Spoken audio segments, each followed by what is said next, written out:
नमस्कार दोस्तों, एनएस ज्योतिष में आपका फिर से स्वागत है। आज हम बात करेंगे तुला लग्न यानी कि लिब्रा एस्टेंडेंट का मई 2025 कैसा रहेगा आपके लिए, ये हम लोग जानेंगे। अगर आपने तुला लग्न का अप्रैल 2025 का मासिक फलादेश एवं उपाय नहीं देखा है तो ऊपर दिए हुए आई बटन पर क्लिक करें। देखिए, ये वाला जो भाव होता है इस भाव को लग्न भाव कहते हैं। इस भाव पे अगर 7 नंबर लिखा हुआ है तो ये तुला लग्न वाले जातकों की पत्रिका है। आइए देखते हैं शुरुआती तौर पे कौन कौन से ग्रह आपके किस किस भाव में बैठे हुए हैं। तो राहु आपके 6वें भाव में बैठे हुए हैं, शुक्र बुध और शनिदेव आपके 6वें भाव में बैठे हुए हैं, सूर्य आपके 7वें भाव में बैठे हुए हैं, गुरुदेव आपके 8वें भाव में बैठे हुए हैं, चंद्रमा आपके 9वें भाव में बैठे हुए हैं, मंगल आपके 10वें भाव में बैठे हुए हैं और केतु आपके द्वादश यानी कि 12वें भाव में बैठे हुए हैं। अब अगर हम लोग लग्न देख रहे हैं तो देखिए, लग्न पे आपके कोई ग्रह नहीं है, पर यहाँ पे देखिए मंगल की दृष्टि आपके लग्न पे पड़ रही है और गुरुदेव की दृष्टि आपके लग्न पे 14 मई 2025 से पड़ेगी। तो यहाँ पे देखिए, लग्न पे मंगल की दृष्टि 14 अप्रैल से पड़ रही है। तो 14 अप्रैल से आपको क्रोध ज्यादा आ रहा है, आपको आपके क्रोध पे नियंत्रण रखना है और किसी से भी विवाद से बचना है। और गुरुदेव की दृष्टि जब आपके लग्न पे 14 मई से पड़ेगी तो यहाँ पे देखिए, आपको ज्ञान की प्राप्ति निश्चित तौर पर गुरुदेव की दृष्टि चूंकि पड़ रही है तो आपको ज्ञान की प्राप्ति कराएंगे, आपके नॉलेज लेवल को बढ़ाएंगे और यहाँ पे आपके वेट को भी बढ़ाएंगे। तो आपको रेगुलर बेसिस पे एक्सरसाइज करना है। वहीं आपके लग्न के स्वामी आपके 6वें भाव में विराजमान है, तो आपके हेल्थ को लेकर के आपका फोकस रह रहा होगा 28 जनवरी से। और आपके शत्रु हो गए, कॉम्पिटिटर हो गए, उनको लेकर के फोकस रह रहा होगा, मामा मौसी को लेकर के आपका फोकस रह रहा होगा। और जब आपके लग्न के स्वामी आपके 7वें भाव में 31 मई से विराजमान होंगे तो यहाँ पे आपके स्पाउस को लेकर के आपका फोकस रहेगा, भागीदारी में काम कर रहे हैं भागीदार को लेकर के आपका फोकस रहेगा। दूसरे भाव में आपके कोई ग्रह नहीं है, पर यहाँ पे देखिए गुरुदेव की दृष्टि आपके दूसरे भाव में पड़ रही है और आपके दूसरे भाव के स्वामी आपके 10वें भाव में विराजमान है। देखिए, दूसरा भाव जो होता है वो होता है आपके वाणी कुटुंब कोष का होता है। दूसरे भाव में आपके गुरुदेव की दृष्टि जो पड़ने लगी ना वो 1 मई 2024 से पड़ रही है और 13 मई 2025 तक पड़ेगी। तो यहाँ पे आपके पारिवारिक संबंध में आपको मजबूती देखने मिला होगा और आपके सेविंग्स भी निश्चित तौर पर हुए होंगे। और आपके दूसरे भाव के स्वामी आपके 10वें भाव में विराजमान है, तो यहाँ पे देखिए, आपके काम से आप सेविंग्स निश्चित तौर पर किए होंगे और आपके पैतृक संपत्ति मिलने के आपके योग भी बन रहे हैं। तीसरे भाव में आपके कोई ग्रह नहीं है, पर यहाँ पे देखिए गुरुदेव और शनिदेव दोनों की दृष्टि पड़ रही है। हालांकि यहाँ पे देखिए गुरुदेव की दृष्टि जो पड़ रही है वो पड़ रही है 14 मई से और आपके तीसरे भाव के स्वामी आपके 8वें भाव में विराजमान है। देखिए, तीसरा भाव जो होता है वो होता है आपके स्वयं के पराक्रम, धैर्य, छोटे भाई बहन, पड़ोसी, डेली के प्रवास का होता है। शनिदेव की दृष्टि आपके तीसरे भाव में पड़ रही है 29 मार्च से। तो 29 मार्च से आपके छोटे भाई बहन हो गए, पड़ोसी हो गए, उनके साथ छोटे मोटे मनमुटाव हो सकते हैं, मनमुटाव से बचें। हालांकि यहाँ पे देखिए, जो छोटे मोटे मनमुटाव भी जो आपके हुए होंगे ना उसमें आपको सुधार 14 मई से देखने मिलेगा। और आपके तीसरे भाव के स्वामी आपके 8वें भाव में विराजमान है, तो आपके पराक्रम में आप थोड़ी बहुत कमी महसूस कर रहे थे, पर यहाँ पे देखिए 14 मई से जब गुरुदेव की दृष्टि आपके तीसरे भाव में पड़ेगी तो आपके पराक्रम को बढ़ाएंगे, क्योंकि तीसरा भाव जो होता है वो होता है आपके स्वयं के पराक्रम, धैर्य, छोटे भाई बहन, पड़ोसी, डेली के प्रवास का होता है। आपके पराक्रम को बढ़ाएंगे, आपके छोटे भाई बहन के साथ संबंध में मजबूती लाएंगे और आपके डेली के प्रवास को भी बढ़ाएंगे। और जब आपके तीसरे भाव के स्वामी आपके 9वें भाव में 14 मई से विराजमान होंगे तो अगर आपको कोई काम के लिए भाग दौड़ करने मिल रहा है तो भाग दौड़ कीजिए, उसमें आपका भाग्य निश्चित तौर पर आपका साथ देगा। चौथे भाव में आपके कोई ग्रह नहीं है, पर यहाँ पे देखिए गुरुदेव की दृष्टि पड़ रही है और मंगल की दृष्टि पड़ रही है और आपके चौथे भाव के स्वामी आपके 6वें भाव में विराजमान है। देखिए, चौथा भाव जो होता है वो होता है आपके सुख, घर, वाहन, माता का होता है।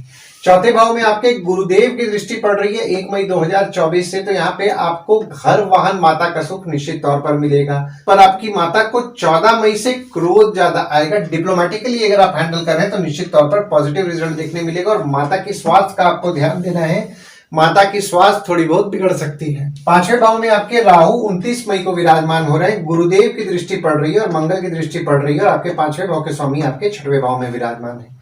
देखिए, 5वां भाव जो होता है वो होता है आपके संतति, प्रेम, पढ़ाई, साधना का होता है।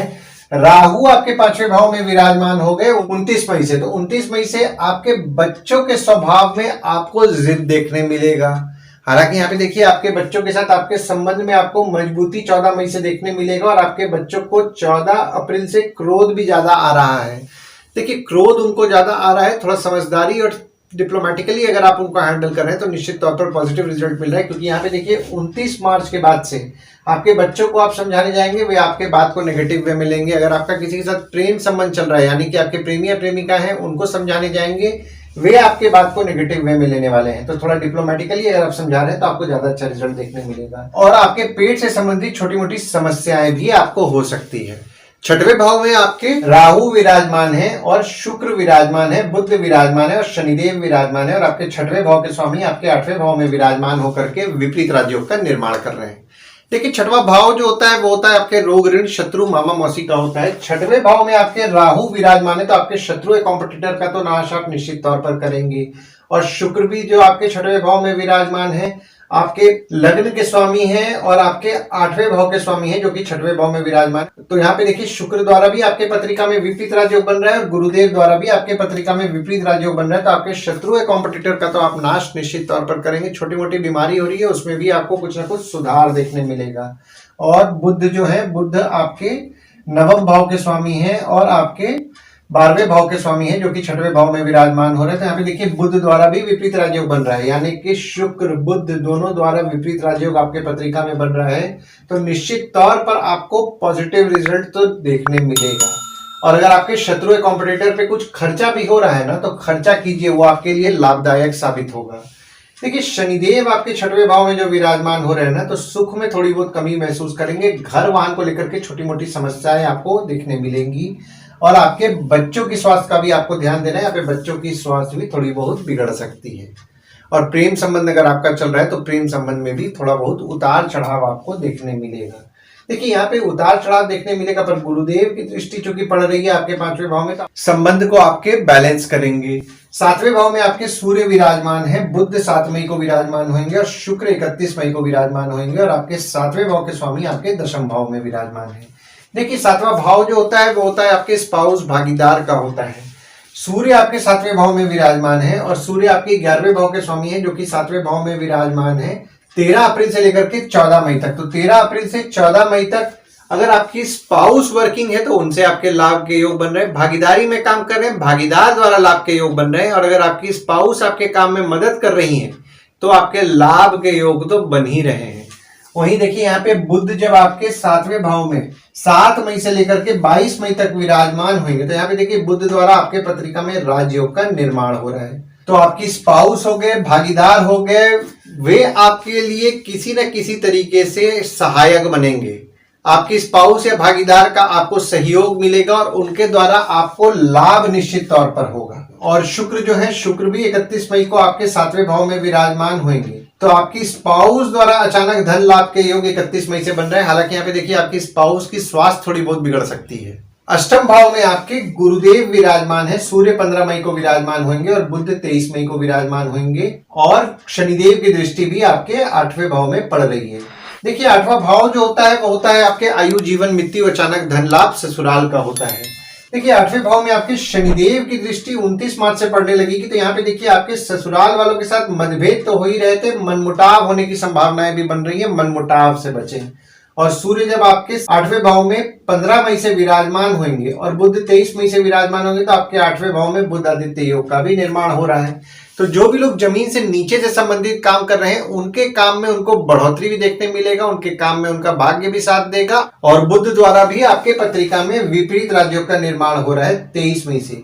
देखिए अगर विदेश जाने का आप प्रयास करें तो यहाँ पे देखिए शनिदेव की दृष्टि आपके 12वें भाव में पड़ रही है 29 मार्च से। तो आपने नोटिस किया होगा कि विदेश जाने के काम में थोड़ी बहुत अड़चनों का आपको सामना करना पड़ रहा है।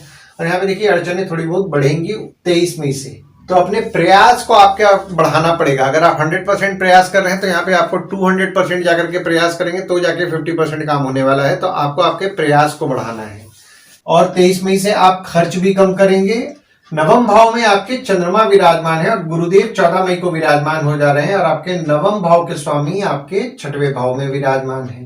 देखिए 9वां भाव जो होता है वो होता है आपके भाग्य धर्म जीजा साली साला छोटे भाई के स्पाउस का होता है। तो बुध जब आपके 6वें भाव में 27 फरवरी को विराजमान हो गए और 6 मई तक आपके 6वें भाव में ही विराजमान रहे तो आपके शत्रु या कॉम्पिटिटर कुछ आपका बिगाड़ने भी गए ना तो कहीं ना कहीं आपके लिए लकी रहे।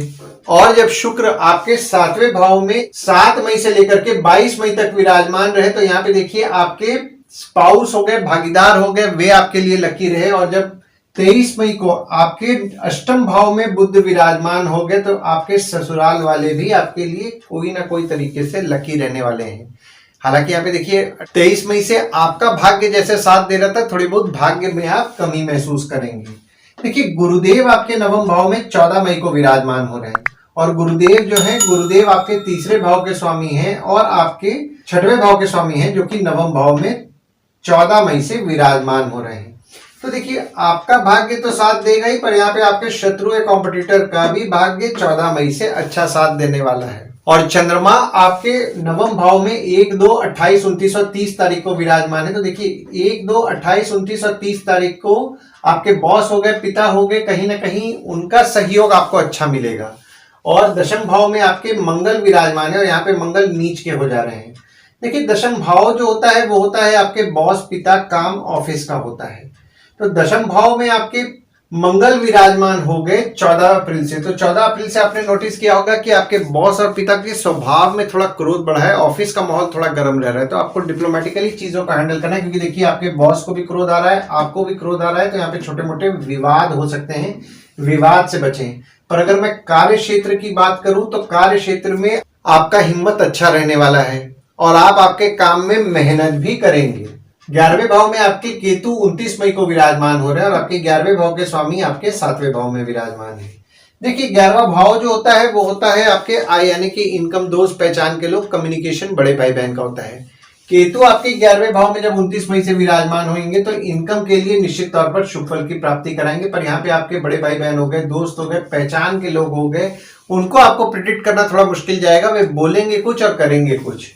और 12वें भाव में आपके केतु विराजमान है, गुरुदेव की दृष्टि पड़ रही है और शनिदेव की दृष्टि पड़ रही है, और आपके 12वें भाव के स्वामी आपके 6वें भाव में विराजमान होकर के विपरीत राजयोग का निर्माण किए हुए हैं। देखिए 12वां भाव जो होता है वो होता है आपके खर्च, जेल, फॉरेन, हॉस्पिटल, मोक्ष का होता है।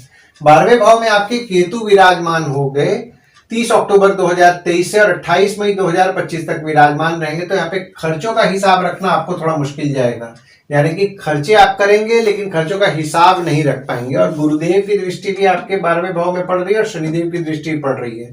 अब थोड़ा पीछे जाते हैं। देखिए 1 मई 2024 से 28 मई 2025 तक आपके खर्चे हो रहे थे, पर जब शनिदेव की दृष्टि आपके 12वें भाव में 29 मार्च से पड़ने लगी तो यहाँ पे देखिए खर्चों को लेकर के आपको मिला जुला फल मिल रहा है।